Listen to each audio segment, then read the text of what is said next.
Pues buenas noches a todos y a todas las personas, todos y todas quienes nos están acompañando esta noche en esta segunda masterclass que de manera muy afortunada tenemos con Domus, que pues ha mostrado esta generosidad con nosotros y con ustedes para compartir conocimientos.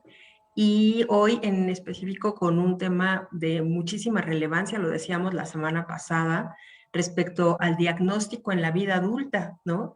Entonces, yo realmente quisiera quitar poco tiempo a la introducción porque la mayoría de ustedes han de estar deseosos de escuchar a Diego, es decir, a don Diego, que es realmente el experto en el tema. Entonces, solamente les recuerdo que este mes, que es el mes de la concienciación sobre el autismo, pues tenemos estas 4 masterclass que tenemos con Domus. Los siguientes 2 jueves también será a las 8 de la noche. Y pedirles que si es que están a través de la plataforma de Zoom, que sus preguntas las pongan en el chat. Y también en Facebook estaremos leyendo sus preguntas. Por último, recordarles que después de estas 4 masterclass estaremos ofreciéndoles a ustedes un taller en específico que junto con Domus estaremos pues dándoles a conocer pronto, ¿de acuerdo? Sin más, Diego, pues bienvenido. Muchas gracias. Gracias, Gaby. Buenas noches a todos los que están presentes. Es un gusto, será un gusto compartir experiencias de Domus Instituto de Autismo y esperando que sean de beneficio para todos. Este tema del diagnóstico, ya el diagnóstico es un tema complicado, serio, por lo que implica y lo que se propicia por un diagnóstico. Es una tarea fundamental, necesaria para cualquier atención.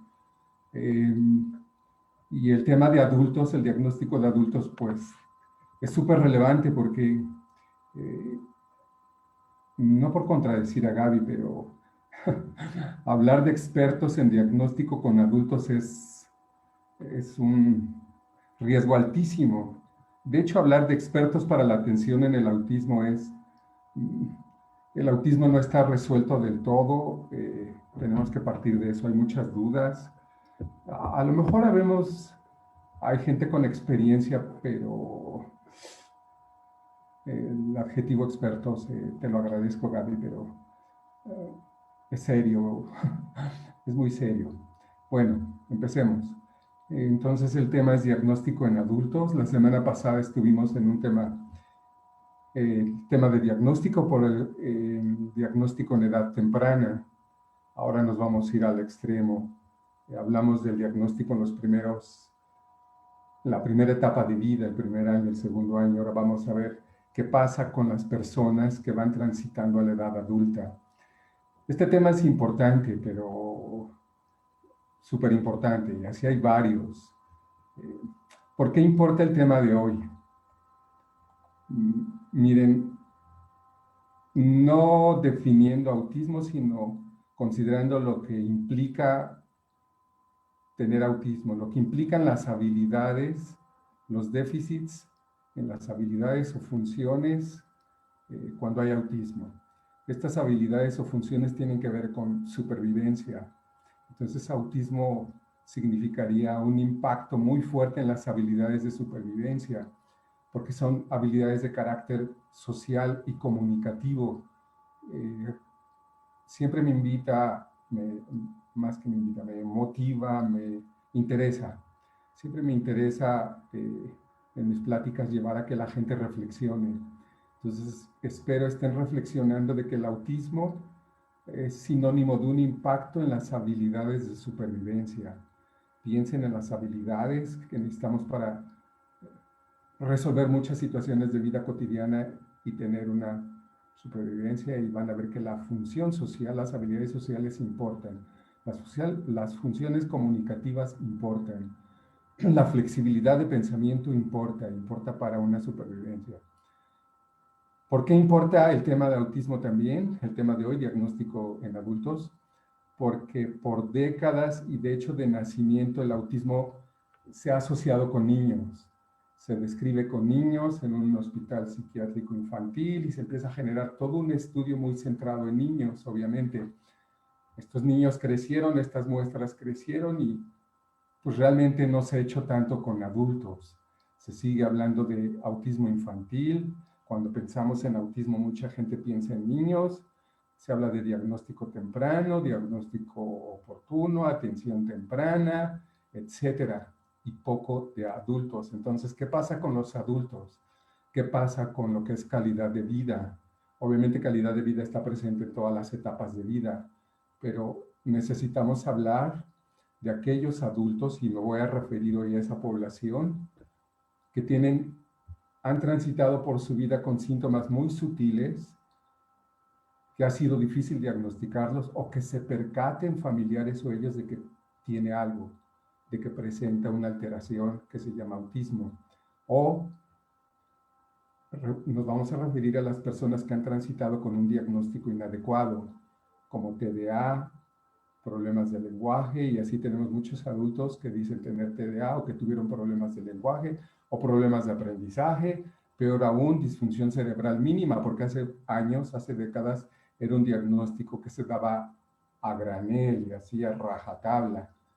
Disfunción cerebral mínima, pues no te decía nada, y muchos de ellos sí empataban con lo que era un trastorno de espectro autista. Entonces, esta población de adultos que han estudiado, han podido con carreras, pueden con empleo, pueden hasta con vida marital, etcétera. Pero ¿qué pasa con su función social? ¿Qué pasa con su calidad de vida? Algo importante que tenemos que considerar es, lo veíamos en una plática con la doctora Zabaleta, que investigó el estatus de la atención a las personas con TEA en los servicios de salud a nivel nacional, y se encontró con esto, además de otras cosas de mucha seriedad. La disponibilidad de recursos humanos capacitados para el diagnóstico deja mucho que desear.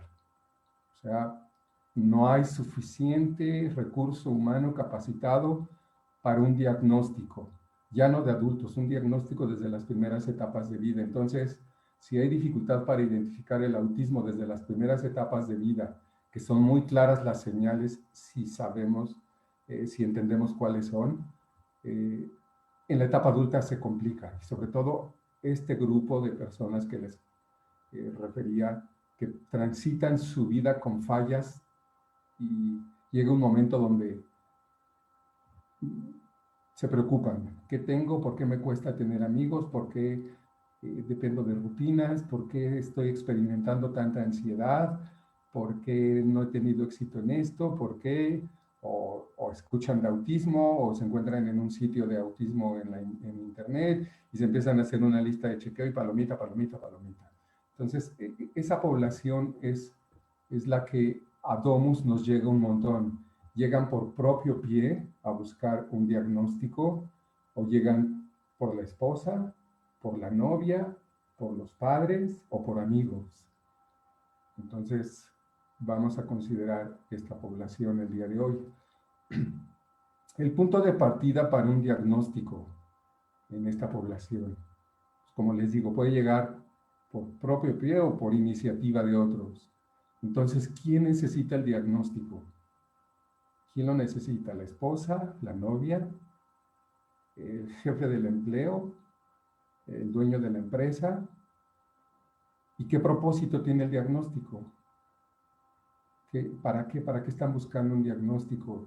Les comparto unos ejemplos que hemos tenido en el instituto.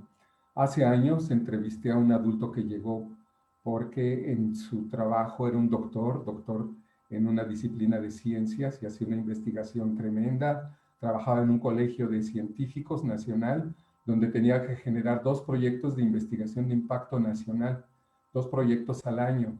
Él cumplía con eso y cumplía con todo lo requerido. Sin embargo, estaban a punto de liquidarlo. ¿Por qué? Porque cuando exponía no se comprometía socialmente con los demás, y que lo veían así, desconectado, y que no atendía a sus oyentes ni a sus colegas.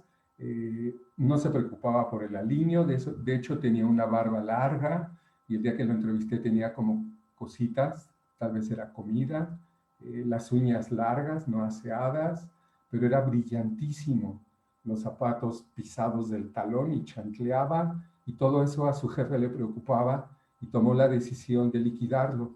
Entonces la esposa pues intervino y ella trató de conseguir un certificado que justificara, un diagnóstico que justificara que su esposo era capaz, sin embargo que esas fallas pudieran ser parte de una alteración que no tenía que ver nada con la capacidad de cumplir con su trabajo. Otro ejemplo, un joven de universidad llega porque en la clase de psicología, él estudió psicología, y un día ven trastornos generalizados del desarrollo y empiezan a ver los síntomas y en su cabeza para encontrar sentido a por qué desde niño tomó terapia. Él no sabía por qué desde niño tomó terapia. Suponía que eran problemas de aprendizaje y de lenguaje. Yo creo que sus papás lo manejaron así. Y cuando vieron autismo, empezó a hacer en su cabeza una lista de chequeo: palomita, palomita, palomita, palomita. Él tomó el teléfono, habló, sacó su cita y: Diego, creo que yo tengo autismo. ¿Por qué? Porque vimos en el DSM-4 que yo empaté con muchos síntomas y yo me hice una lista de chequeo y mira, tengo todos estos. Otro llegó por su novia, porque el novio de una chica que colaboró en Domus, entonces yo creo que mi novio tiene autismo, por favor ayúdenme, porque habían ya problemas de pareja, ¿no? Entonces, ejemplos como este importa mucho para quién es el diagnóstico, quién lo solicita, quién lo necesita, y obviamente determina un propósito. Independientemente de la condición, pues tenemos que incluir a la persona tiene que estar consciente porque se necesita de mucha colaboración para llegar a un diagnóstico y vamos a ver por qué. Colaboración de las personas que lo acompañan, o si va solo, colaboración de él o ella. Miren, nuestro marco de referencia para saber si estos adultos, estos jóvenes, como los ejemplos que les puse, pudieran estar comprometidos con trastorno del espectro autista, pues nuestro marco de referencia es el DSM-5. El DSM-5, que tiene mucha controversia, hay muchas calificaciones no favorables a este manual y otras muy favorables, pero yo creo que lo que tenemos que considerar es que este manual tuvo un comité científico conformado por gente que ha dedicado gran parte de su vida a estudiar el autismo y a atenderlo. O sea, hubieron investigadores y clínicos. Clínicos me refiero a los que atienden todos los días, los que lo investigan todos los días por años, y su objetivo fue eliminar inconsistencias. Tiene que ver mucho con diagnóstico, la revisión de este manual del DSM-4 al DSM-5. Gran parte de sus objetivos estaban enmarcados en diagnóstico, que el diagnóstico fuera mejor tanto en niños de tempranas edades como adultos. Y está teniendo un impacto muy bueno porque ya estamos pudiendo detectar autismo desde los primeros meses de vida, incluso antes del año de edad. Como lo comentaba la semana pasada, a Domus nos han llegado bebés de menos de un año, alrededor de un año, y ya estamos atendiéndolos. Y nos llegan también adultos de... Mañana tengo una entrevista con un adulto de 54 años. Ya tuvimos una primera sesión, pues el DSM-5 de sus objetivos para su revisión tiene que ver con mejorar la práctica del diagnóstico y eliminar inconsistencias, que sea un diagnóstico más confiable y que podamos impactar en estos adultos que preocupan mucho. Ahora, en el DSM-5 es muy común que se manejan dimensiones. Bueno, no común, más bien se maneja así por dimensiones. Es lo que tenemos ahora. 2 dimensiones que comprometen al trastorno de espectro autista. Una dimensión en la que tenemos procesos de comunicación social. Tiene que ver con la comunicación y la interacción.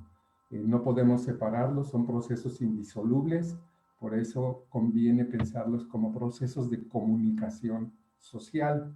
Ese es un área de déficit y vienen en el DSM-5 claramente cuáles son esos déficits que comprometen a fallas de comunicación, valga la redundancia, y a esta interacción.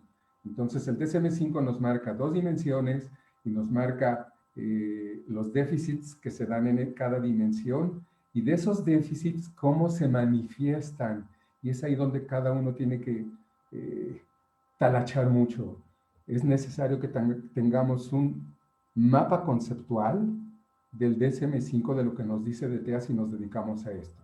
Son dos dimensiones, procesos de comunicación social y patrones de conducta típica. De estos, ¿cuántos déficits relevantes me marca el DSM-5? Pues que son 3, que son 2. Bueno, de esos déficits, ¿cómo se manifiestan?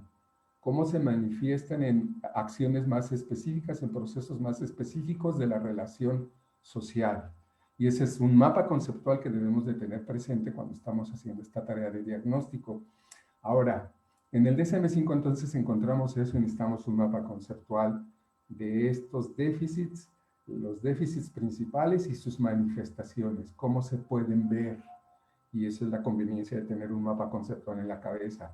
¿Cómo puedo ver que tiene TEA o no tiene TEA? Esa es una parte. Otra parte importante es, en adultos vamos a ver que obviamente con el paso del tiempo los síntomas pueden ir cambiando. Con la conciencia de la persona de sus fallas puede ir haciendo algo para que se noten menos, para que haya ¿cómo se dice? Que haya un camuflaje, o sea, que se disfracen o aprenden a actuar. Entonces es bien importante que tengamos una indagación, porque esto es lo que va a distinguir la alteración que tiene de otras. Si comenzó desde etapas tempranas estas dificultades sociales y ha tenido un impacto significativo en su desempeño en diferentes contextos, familiar, social, educativo, cultural, etcétera, entonces sí me está apuntando a TEA, pero tenemos que sumar lo que vemos con lo que ha pasado en la vida de esta persona. Y ahí nos podemos encontrar con un obstáculo bien fuerte. ¿Cómo hacemos para indagar esos años anteriores? ¿Nos confiamos únicamente en la persona o echamos mano de la red de apoyo? Que pueden ser familiares, amigos, los padres, etcétera. Esto comentaba, al paso del tiempo hay cambios de síntomas. Miren, el TEA comienza en edades tempranas y es uno de sus rasgos o características distintivas. Se da desde etapa temprana y una persona puede ir transitando así por diferentes etapas, ¿no? Una etapa infantil, una etapa juvenil, la etapa ya de formar una pareja y pasan los años. Bueno, pues con el paso del tiempo hay un cambio de síntomas y es lo que tenemos que considerar en los adultos. En los niños es relativamente más fácil la tarea porque las señales son muy claras y empatan casi literalmente u operativamente con lo que el DSM-5 nos dice y con lo que muchos instrumentos de diagnóstico nos dicen o de apoyo al diagnóstico. Pues para adultos tenemos muy poco de instrumentos y sí considerar que hay un cambio de síntomas. Hay cambios en los síntomas. Entonces, vamos a ver cuáles son esos cambios más frecuentes de síntomas. Miren, y esta es una consideración que importa un montón, cómo los síntomas van cambiando. Sobre todo en esta población que les digo que puede ser considerada de alto funcionamiento. ¿Y por qué me estoy centrando en esta? Voy a insistir, porque son las personas que pueden transitar una vida, llegar a la etapa juvenil, de joven adulto o de más de 50, como la entrevista que mañana tenemos, la segunda entrevista con una adulta de 54 años, y han sido tan sutiles sus fallas y han cambiado con el paso del tiempo que ya no se ven las señales tempranas. Entonces, justo, si hay una ausencia aparente de señales, las señales típicas de alerta que encontramos en un montón de materiales, como son contacto visual, aislamiento, movimientos repetitivos, ecolalia, etcétera. Si no vemos estas, no en automático pensemos que no tiene TEA esta persona o trastorno de espectro autista. No es en automático, no es por default. Los síntomas cambian e importa entender que cambian, importa entender los cambios. Entonces, por lo tanto, las características visibles o típicas, clásicas del autismo no se deben de tomar como el mejor referente cuando estamos haciendo un diagnóstico de adultos. Espero vayan conmigo. Las señales típicas, clásicas, usuales que se usan en niños no son el mejor referente para hacer el diagnóstico en adultos.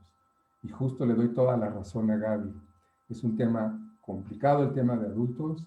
Hay muy poca gente con experiencia en adultos, instituciones. En Domus afortunadamente hemos tenido un montón de adultos y por eso hoy estamos compartiendo la experiencia. Regreso a esta diapositiva. Entonces, esas señales típicas, visibles, pueden no estar presentes y no significa que no tenga TEA. Por lo tanto, no son el mejor referente para cuando haces un diagnóstico. Y es casi, bueno, es obligado, no casi, es obligado en esta población para llegar a un diagnóstico revisar los estadios de desarrollo anteriores, la parte social y la parte de conducta y pensamiento, cómo ha sido su desarrollo desde las primeras etapas, cómo ha sido su funcionamiento social desde las primeras etapas, su comunicación, su carácter de pensamiento y por lo tanto su carácter de conducta. Eso es lo que tenemos que indagar porque no podemos hacer un diagnóstico solo por lo que se ve y menos en un adulto. Siguiendo con este punto importante de los síntomas pueden variar con el paso del tiempo, pues otro obstáculo, varían de acuerdo a cada contexto, pueden variar de acuerdo a cada contexto. Les comparto experiencias que he tenido con adultos en el Instituto Domus. Hace años evalué al hijo de un diplomático que viajaban por muchos países. Ellos eran turcos de origen. Hablaba muy bien español este chico y sí estaba comprometido con TEA. Fuimos a galerías de insurgentes, porque la evaluación, vamos a ver cómo tiene que hacerse un diagnóstico en adultos. Entonces, en un contexto de galerías, donde lo ve mucha gente, lo vi que llevaba las manos en sus pantalones todo el tiempo y de repente hacía movimientos como así, espero los estén viendo, sus hombros y como que tenía así movimientos medio involuntarios. Se dio cuenta que lo observé y al estar parados en un aparador y nos reflejábamos, me dijo, Diego, ¿tú cómo haces para mantener tus manos quietas sin meterlas al pantalón? Yo tengo que meter mis manos a mi bolsillo porque si no se nota que hago esto y no me gusta que la gente me vea. Entonces sus síntomas variaban en ese contexto. Otro chico, por eso la imagen de los tacos y esta experiencia de vida me encantó. También, Diego, yo quiero ser taquero porque mis manos se mueven mucho y a veces no puedo controlar, pero con el cuchillo ya he practicado y corto muy bonito la cebolla, corto muy bien el cilantro y corto muy bien la carne. Yo estoy pensando en ser taquero. Y era un joven. Yo estoy pensando en ser taquero y voy a ahorrar para poner mi taquería. Voy a hacer tacos de suadero bien picaditos, voy a hacer tacos de tripa bien picaditos, porque sé que voy a ser un buen taquero porque me queda la carne muy picadita. Espero que ya tenga su taquería, pero él ya estaba pensando en cómo sus síntomas los podía camuflar para no exhibirse así como el chico de Turquía. Y así podemos tener otros ejemplos, esta imagen de corredores, porque un joven, no hace mucho que atendimos, también él era muy, muy acelerado, muy speed, le gustaban los deportes, intentó el básquetbol, pero no le fue nada bien en el básquetbol porque tiene que ver mucho con estar alerta y ver las intenciones de tus contrincantes y ver las intenciones de cada integrante de tu equipo, y es una alerta social impresionante y una lectura social impresionante. Entonces no le fue bien, pero el deporte le encanta. Se metió a atletismo y es un excelente corredor. Y en la prepa era de los primeros lugares, en los interprepas era de los primeros lugares y ya estaba calificando para nacionales. Entonces aprendió, porque no podía estarse quieto. Hay una falla en el TEA que tiene que ver con la parte sensorial, pues este cuate sensorialmente nunca se le atendió, entonces necesitaba una estimulación constante propioceptiva. Bueno, es un corredor excelente. Así, los síntomas varían de acuerdo a cada contexto y depende del nivel de conciencia de cada persona adulta. Indicadores más frecuentes en adultos, les comentaba. Vayan sumando. Los síntomas cambian con el paso del tiempo. Las señales típicas, clásicas que aparecen en los materiales de autismo no son las más fiables. Y ya vimos que los síntomas pueden camuflarse en cada contexto. porque no les gusta exhibirse a muchos. El nivel de conciencia que tienen los lleva a no me quiero exhibir. Por eso también la imagen de la computadora ya no la comenté, pero es un empleo donde nadie me ve y desde casa hago programación web. ¿Cuáles son los indicadores entonces más frecuentes en adultos y a los que tenemos que poner ojo? Dificultad para entender lo que otros piensan o sienten. De hecho, cada uno de estos ítems que vamos a ver, cada bullet, si revisamos los pocos instrumentos más bien de apoyo al diagnóstico que hay, están basados en ítems como estos. Dificultad para entender lo que otros piensan o sienten, dificultad para entender las reglas sociales, cómo hacer amigos, ansiedad en contextos sociales. Voy a ir poniendo ejemplos, miren. Dificultad para entender lo que otros piensan o sienten. Hemos recibido adultos casados. La esposa llega a Domus, es que mi esposo es poco recíproco, creo que ya no me hace caso, estoy muy conflictuada porque no sé si realmente me ama, si nuestra relación todavía es fuerte o ya acabó. Entrevistamos al esposo y sí llegamos a un punto donde, ¿cómo le hiciste para enamorar a tu esposa? ¿No? Casi se fue la pregunta. Y literalmente, me aprendí diálogos de películas. Diálogos de películas para saber qué decirle en cada momento. Pues la enamoró rapidísimo, porque vio películas bien cursis. O lo que sienten es que no se da cuenta que estoy enojada, no se da cuenta que estoy triste, no se da cuenta, pues tenía que ver con fallas de TEA. Dificultad para entender reglas sociales, como el ejemplo que les puse del científico que generaba sus 2 proyectos de investigación y las reglas de alineo de vestimenta pues no las cubría. ¿Cómo hacer amigos? Pues muchos se preguntan, es que me cuesta, no tengo amigos, algunos lo manejan y empiezan a acomodarlo, ¿no? Por usar un verbo muy concreto, acomodarlo. Pues es que me gusta estar solo, pero no, realmente están solos porque no saben cómo hacer amigos.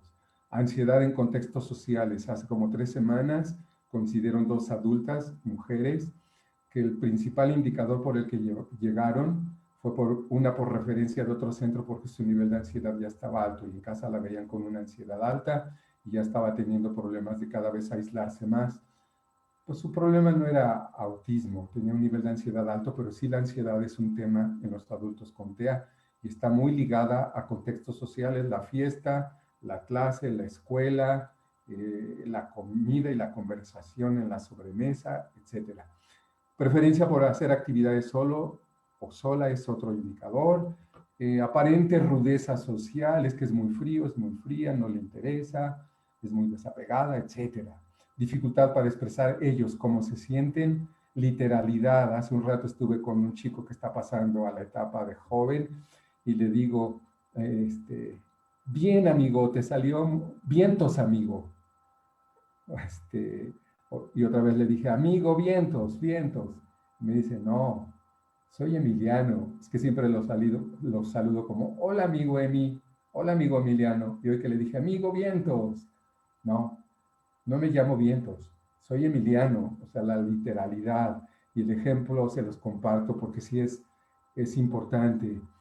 Hace años a un joven adulto saliendo a la calle se nubló terrible la tarde y el cielo se puso negro. Y le dije, ups, creo que no vamos a poder salir porque el cielo está negro y se va a caer. Se enojó. Diego, ¿cómo dices eso?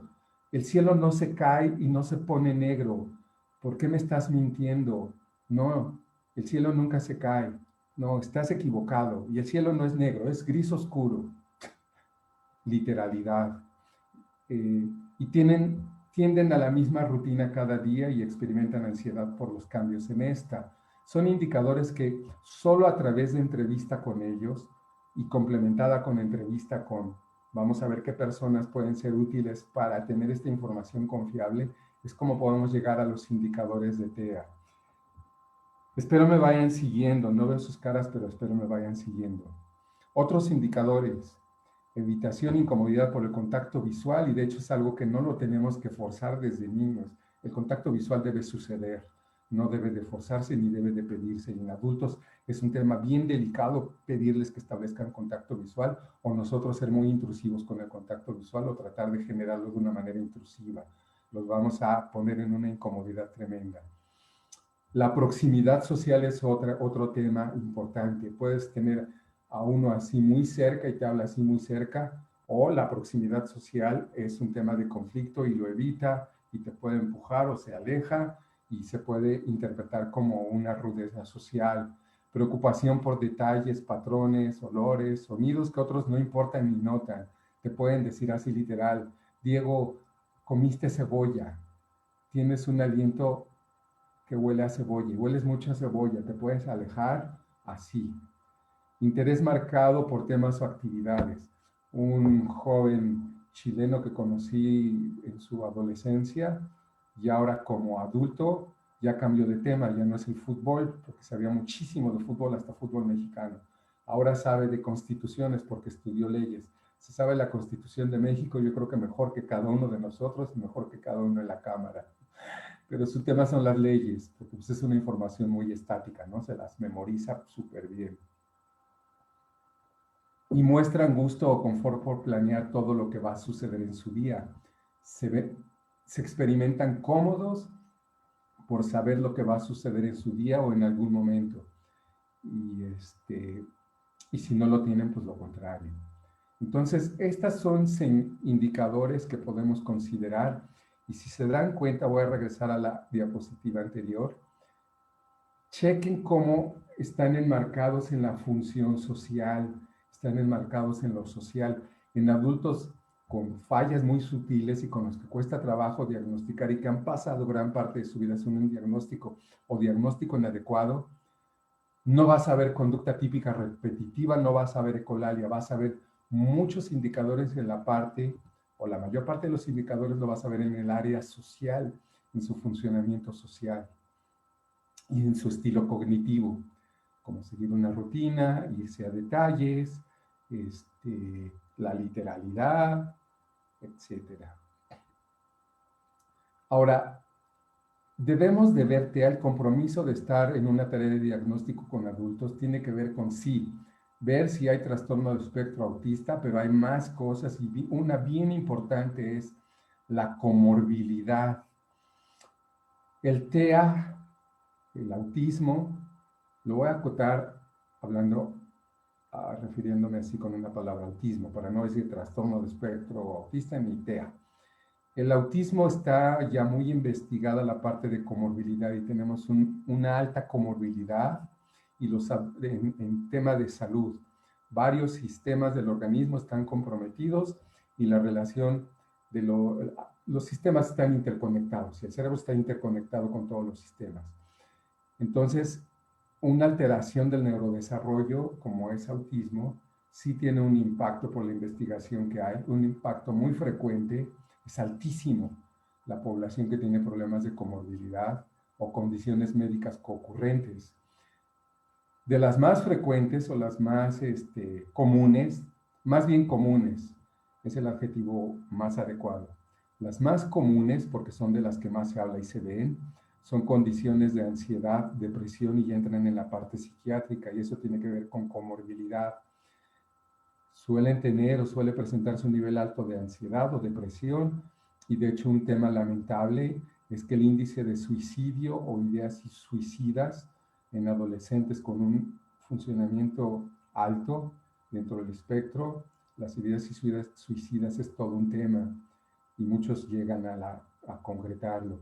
Y hay alteraciones de salud en otros sistemas como las más comunes de las que se habla, valga la redundancia, hipertensión, obesidad, epilepsia. Pero hay otros sistemas que no se han considerado, desde las etapas iniciales. Imaginen si ha pasado la vida de esta persona con esas alteraciones, pues cómo está actualmente que ya es un joven o un adulto. Miren la investigación y les puse investigaciones recientes de adultos, pero la investigación en el tema de comorbilidad lleva más de 3 décadas.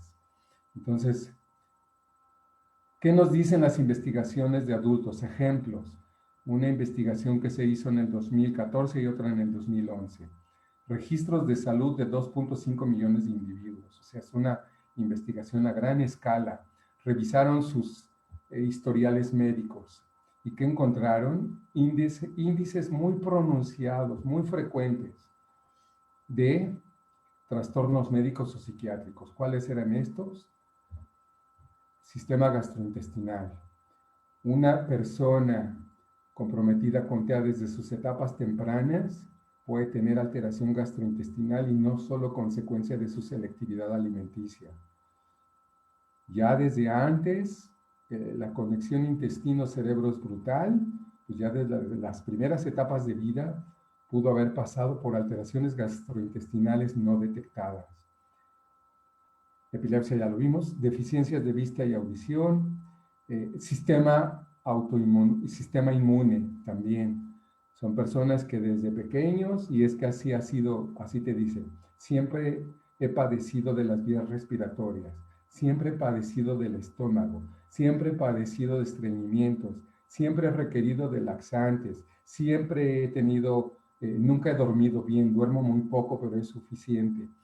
Soy muy alérgico, en primavera tengo unas alergias tremendas, siempre traigo la nariz roja, y te pueden decir eso, pues son indicadores de que hay una comorbilidad bien fuerte. Pues cuando estamos en un diagnóstico de adultos tenemos que ver qué pasa con esta comorbilidad, y estudios sencillos de laboratorio te pueden ayudar un montón. En Domus Instituto de Autismo, toda atención en su punto de partida para un pequeño, uno no tan pequeño, un joven y un adulto, necesitamos estudios de laboratorio para ver las condiciones de salud. Biometría hemática de 40 y tantos elementos, examen de heces, examen de orina, no para ver si tiene parásitos ni para ver lo más sencillo, sino exámenes más precisos. Con eso empezamos a planear alergia a alimentos, y con eso empezamos a ver qué con el tema de comorbilidad, porque lo que dice esta investigación del 2011, sin intervención, es una de sus conclusiones, sin intervención existe un riesgo pronunciadamente mayor de que los adultos con autismo desarrollen muchas condiciones médicas. Entonces, una atención a adultos, como veíamos en una lámina inicial, que tiene que ver ya con buscar calidad de vida, pues la calidad de vida depende del estado de salud, y no podemos pasar por alto el tema de salud. En Domus, entonces, nuestro diagnóstico de adultos incluye esto, y les comparto rápido una experiencia de un adulto. Pasa por los exámenes de comorbilidades médicas o salud concomitantes, y ¡boom!, sale con alteración gastrointestinal y alergias a alimentos. Se le pone en un régimen alimenticio, porque no se limita a dieta, y el término dieta tiene un montón de conflictos, le genera a muchas personas. Pues no, es un régimen alimenticio basado más en neuroalimentación, y entonces este adulto cambia su régimen de dieta, y un día así, a la directora del instituto, Judy Bayar, le dice, porque ella lo atendió mediante terapia cognitivo-conductual: me da miedo descubrir al nuevo, les voy a poner un nombre, al nuevo Juanito, porque se experimenta diferente, está viendo la vida diferente y está entendiendo la vida diferente, y se siente diferente. Tengo miedo del nuevo Juanito. Y algo que no me explico es cómo cambiar mi alimentación me ayudó tanto, porque por años no me lo dijeron. Y es un testimonio verídico de la población de adultos que hemos evaluado en Domus. El diagnóstico de adultos nos ha enseñado un montón en Domus, y lo hacemos aprendiendo cada día más de esto. Y ahora lo estamos compartiendo. Entonces, reflexión con todo lo que hemos visto. ¿Nos vamos a quedar con solo un diagnóstico clínico y aplicar un filtro, una escala? Si tiene TEA, amigo, tienes autismo, o no tienes autismo, estás del otro lado. Nos quedamos con eso como así, y les estoy compartiendo palabras de adultos que así nos llegan a Domus, o les hacemos un diagnóstico integral que tiene que ver con una evaluación integral que considere otras partes de la persona, considerar hasta si es su primer diagnóstico, si es una segunda opinión y la necesita, si es una evaluación para arreglar su plan de atención para una transición a etapa adulta, o si hay preocupaciones por su salud mental, porque todo esto nos tiene que enmarcar entonces a cómo hacer la tarea de diagnóstico. Y entonces, de acuerdo a esas necesidades reales de la persona, un test te va a quedar chiquito, un filtro te va a quedar chiquito, una escala te va a quedar chiquita. Tienes que ver más, hacer una evaluación integral, y tienes que involucrar a otros. a la red de apoyo que acompaña a esta persona o que puede acompañar a esta persona. Cuidadores principales o de toda la vida, que pueden ser los padres o a veces el hermano mayor o hermanos, cuando ya no hay padres porque son adultos y a lo mejor son adultos mayores. A veces nos llegan personas solas y ya no tienen una red de apoyo, pues con ella y hacemos indagaciones hasta que agotemos el recurso con ella. Amigos, tenemos una historia bien bonita, hasta puede ser un guión de película. Llegó a Domus por sus amigos, porque vivía solo en una zona residencial de la Ciudad de México, tenía un montón de lana, pero se murieron sus papás y sus papás tuvieron miedo por cuestiones culturales de exhibirlo y era un cuate muy funcional. Mueren sus papás y se queda solo en casa. Entonces sus amigos lo rescatan porque él pudo cubrir cierta trayectoria académica. Sus amigos lo rescatan y ellos buscan Domus, encuentran Domus, lo llevan y actualmente es un caso de éxito en Domus de un adulto que tiene calidad de vida ya y vive con otro grupo de adultos en un proyecto de Inclúyeme y le va muy, muy bien. Entonces hay que considerar quién puede participar, pero esto no pasemos por alto que aún o que debemos investigar qué pasa en la etapa temprana de esta persona, o sea, qué pasó, cómo fue lo que ya les decía. Tenemos que indagar esas etapas tempranas y el impacto de sus fallas desde etapas tempranas. Obviamente nos enfrentamos a un montón de retos con adultos. No hay que ver TEA, tenemos que ver más allá de autismo, tenemos que ver la condición de calidad de vida actual de esa persona. Por lo tanto, tenemos que entender cómo se evalúa calidad de vida, en base a qué decimos tiene calidad o no está teniendo calidad de vida, y cuáles son las acciones prioritarias para que tenga calidad de vida, porque eso te va a determinar entonces qué tienes que evaluar, porque tienes que identificar lo necesario para que tenga calidad de vida. La función ejecutiva es un déficit bien frecuente en adultos, que puedan anticipar, que no dependan de una planeación todos los días y si se rompe el plan la ansiedad detona y explotan, y que puedan tomar buenas decisiones en base a qué se toman las decisiones y no generen distorsiones de pensamiento, más bien que no distorsiones de pensamiento los lleven a tomar decisiones inadecuadas, que una reacción emocional no los lleve a una situación emocional no los lleva a tomar una decisión para determinar un estilo de vida que va a perdurar. No podemos dejarlos así. Y tenemos que ver habilidades adaptativas necesarias desde el cuidado personal, el autocuidado, el uso de dinero y una habilidad bien importante para la calidad de vida, el uso del tiempo libre, el uso del tiempo libre y las actividades de ocio, bien importantes para calidad de vida. Todo esto que está en esta lámina y lo que estamos viendo, que no te vas a quedar con TEA, tienes que ver, hacer más. Tenemos que buscar los apoyos para que esta persona tenga una capacidad de adaptarse o sea más fácil adaptarse a su vida, a lo que hace en su vida. Y hay un concepto que se llama adaptabilidad, y la adaptabilidad de cada uno de nosotros hace la diferencia. Miren, ¿cómo se define adaptabilidad? Y esta es una definición desde un marco de un empresario que me encantó su definición. Pues es un rasgo que todos tenemos. Pero la adaptabilidad hace la diferencia entre adaptarse para soportar o adaptarse para ganar. Y mucha de la inclusión que hemos estado haciendo con adultos o que vemos se queda en eso. Se adaptan a un empleo para soportar porque importa que tengan empleo, pero poco se ve que sea una adaptabilidad y que se adapte para ganar qué calidad de vida y éxito en su vida. Y la historia de cada uno de nosotros es una historia de adaptación y cambio. La adaptabilidad está totalmente determinada por la adecuación de apoyos. Y aquí hay un concepto bien importante que les recomiendo, lo usamos demasiado. Adecuado, que sea adecuado. ¿Pero qué significa adecuado? Ahí les encargo, porque tiene un significado bien bonito y nos da mucha visión. La adecuación de apoyos genera la adaptabilidad para una persona. Ejemplos. Miren, síntomas o fallas comunes del autismo, persistencia en el orden. Podemos tener que trabajan de chef o ayudante de chef, pero con una adaptabilidad pueden hacer emplatados bonitos y presentaciones perfectas. Sin una adaptabilidad es que toma mucho tiempo, retrasa el trabajo, etc. Si el déficit es interés y dominio de tecnologías, bueno, pues puede ser un buen desarrollador web o un buen programador, pero con adaptabilidad quizá llegue a esto, a tener pros y contras para llegar a buenos productos. Sin adaptabilidad, pues su carácter cognitivo, su carácter de pensamiento lo va a llevar a insistir en soluciones únicas, porque ese es el estilo cognitivo de muchas personas dentro del espectro, que solo un camino, solo una solución, solo una fórmula.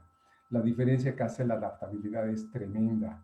Dificultad para conversar y depender de rutinas. Sin adaptabilidad, como vemos en esta columna, va a reaccionar cuando lo interrumpan y se va a aprender así y no lo van a dejar hacer bien su trabajo. Y pueden ser colegas que a lo mejor le preguntan, ¿viste que ayer ganó Pumas 5-0 a la América? Y sí, ojalá sea. Entonces, no, él se va a aprender, va a disfrutar entonces con una buena adaptabilidad, va a poder tener un buen trabajo, a lo mejor solo ayudándole a entender a los colegas cuándo puede haber una conversación con él y puede conformar archivos precisos. Entonces, el tema del diagnóstico sí implica mucha responsabilidad y más allá de ver una etiqueta. Con niños así y con adultos aún más. Y el tema del diagnóstico en adultos tienes que pensar en qué va a pasar después del diagnóstico, no solo llegar al diagnóstico, comprometernos después del diagnóstico qué, porque este adulto va a seguir con una vida. A ver, ¿cambiamos a la persona o incrementamos su adaptabilidad? Porque yo creo que todos sabemos, con el paso del tiempo, el tema de flexibilidad y cambios va costando más trabajo. Entonces, no se trata de cambiar a las personas, se trata de incrementar su adaptabilidad y sus fallas, o sus características más bien, sus características que los comprometen a un autismo, con un buen trabajo de examinar qué tipo de apoyos y logrando esta adaptabilidad pueden ser fortalezas, fortalezas para que sean buenos chefs, buenos ayudantes de chef, control de calidad en un restaurante, buen programador, excelente músico o excelente para conformar archivos, entre otros.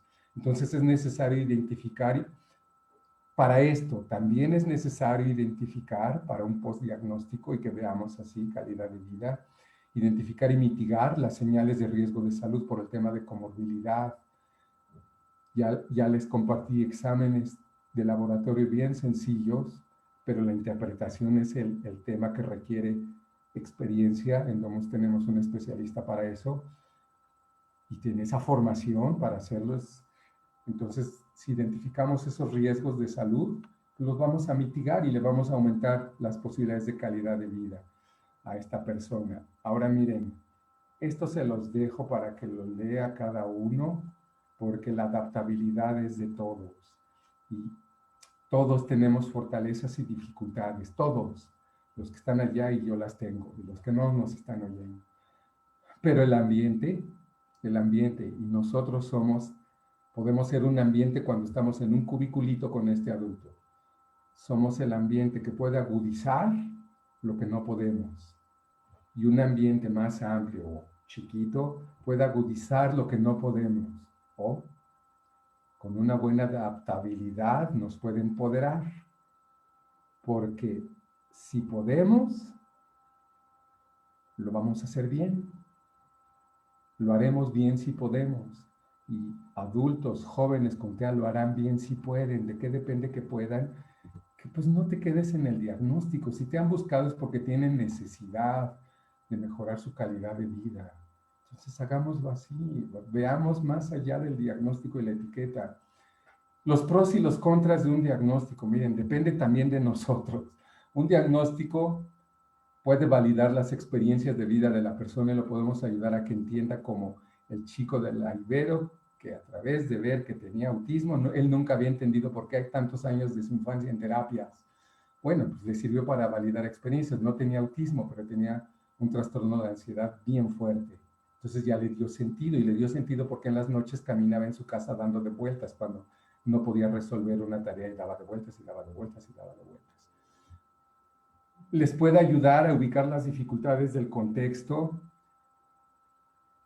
Es un pro ubicar cuáles son las dificultades del contexto para ellos y los otros también pueden identificar las dificultades que han sucedido y pues trabajar en la adaptabilidad. Otro pro es que podemos propiciar que esta persona tenga una red social y tenga pertenencia. Otro pro es que tenga información adecuada, y ahí les encargo el significado adecuado, que tenga información sobre tratamientos, apoyos y servicios, los que hayan en México. Podemos hablar que son escasos, pero los que haya que sean los adecuados a él o a ella. Los contras: si se entera de su diagnóstico que es, puede tener frustración, enojo y preocupación de lo que implica TEA, porque él va a leer o ya leyó y va a decir, como un chico nos dijo, es que no, yo porque vengo a Domus y estos niños no hablan, están bien raros, esos adultos se mueven raro, yo no soy así, yo hablo y yo voy a la escuela. Otro contra: se pueden sentir estigmatizados o el contexto los va a estigmatizar y a discriminar y va a haber exclusión social. ¿De quién depende el pro y el contra? De nosotros. Mucho, mucho depende de nosotros cómo ayudemos a esta persona. Lo que no ofrece un diagnóstico, dar respuesta a todos los retos, nunca planteemos esa expectativa, ni te va a aclarar todas las dudas de tu vida. Ni va a mejorar en automático las relaciones que has tenido en tu vida, ni en los otros, porque hay otros que lo llevan al diagnóstico, va a mejorar el entendimiento en automático de esta persona. Y un diagnóstico bien importante: no te define, no va a definir a la persona. Antes y después del diagnóstico es esa misma persona, entonces no define. Esperamos en Domus Instituto de Autismo que esto que les estamos compartiendo sea útil, porque estos son nuestros comentarios finales. Esto no fue una capacitación, ojalá hayamos partido de algo común, que no era una capacitación, sino era un formato de masterclass, que significa compartir experiencias y conocimientos que han sido útiles en Domus. Entonces, nuestros comentarios finales: el TEA se ve muy diferente en adultos y eso hay que tenerlo bien presente. Son síntomas muy sutiles y sí hacen difícil el diagnóstico. Si han transitado con su vida con autismo, ha impactado lo que otros entienden de esta persona y lo que esta persona entiende de sí misma, y qué tanto se acepta como es esta persona, porque de ahí podemos sacar mucho hilo para trabajar. Por mucho, pero por mucho es más relevante para la persona una evaluación, y no dejemos a esta persona que se conforme con saber que tiene. Ahí entra nuestra labor de que vea la conveniencia de que pase por una evaluación más integral y que esté dispuesta a que nos metamos a diferentes contextos, a evaluar diferentes cosas, porque una etiqueta va a ser muy limitado, el conocimiento que tengamos, o casi nulo, sobre el perfil de sus fortalezas y debilidades y cómo podemos hacer este trabajo de adecuación de apoyos para que tengan mayor adaptabilidad. Y la decisión, esto es algo que frecuentemente se pasa por encima de ellos. La decisión de decir, comunicar o divulgar su diagnóstico es una decisión personal, es de ellos. Y si conviene, lo comuniquen. En ciertos contextos tenemos que acompañarlos para que lleguen a esa decisión, pero tiene que ser decisión de ellos. Y si lo quieren reservar por decisión, pues se respeta su decisión, pero sí nos vamos a preocupar por la calidad de vida, hacer por su calidad de vida. Entonces, como ven, es un tema delicado. Hay cuestionarios de apoyo, pero son cuestionarios de apoyo y hay bien poquitos. En Domus Instituto de Autismo estamos usando y está disponible y nos ha sido muy útil el AQ10, que es de Baron Cohen, una persona que ha dedicado su vida a investigar a detalle, y este instrumento lo hizo con bastante argumento, fundamento, y no en una tarde libre en su casa, en una semana que tuvo libre en su casa. Entonces está disponible en el sitio de Domus, y que también es muy bueno, que es un cuestionario de conducta repetitiva. Ambos lo contestan las propias personas, no son entrevistas, son de autoaplicación. Y tenemos cursos en Domus para adultos que tienen que ver con la inclusión laboral, pero también tenemos un programa de apoyo cognitivo-conductual, un servicio donde trabajamos con adultos justo para lograr no solo su diagnóstico, sino calidad de vida. Y en el sitio también tenemos este material de calidad de vida y trastorno de espectro autista, que está muy completo. Se los recomendamos, está en nuestra biblioteca de Domus. Y gracias por su atención. Fue un gusto en este tema pero tan delicado, y pues espero que las experiencias y los conocimientos de Domus les sean útiles. Muchas gracias por su atención. Gaby.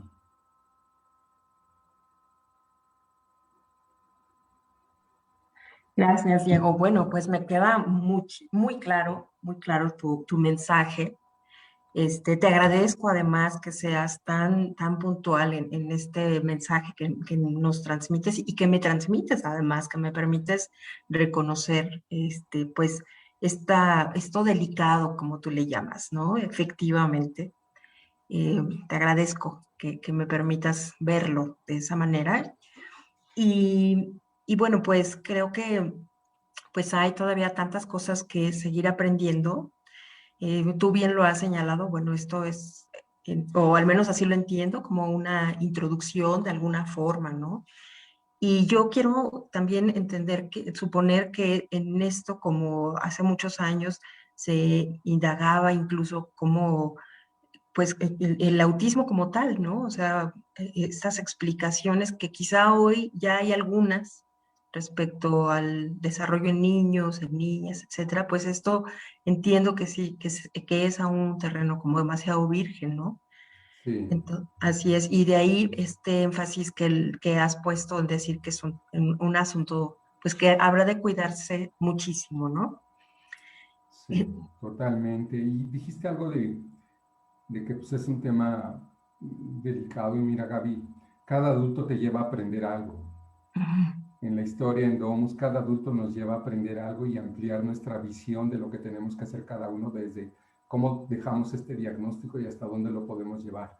Entonces hemos aprendido que la evaluación integral y esta búsqueda de apoyos que lo hagan, que le permitan funcionar mejor, aunque nos llegue con alto funcionamiento, porque esa etiqueta es bien delicada. Es que ha tenido autismo de alto funcionamiento toda su vida.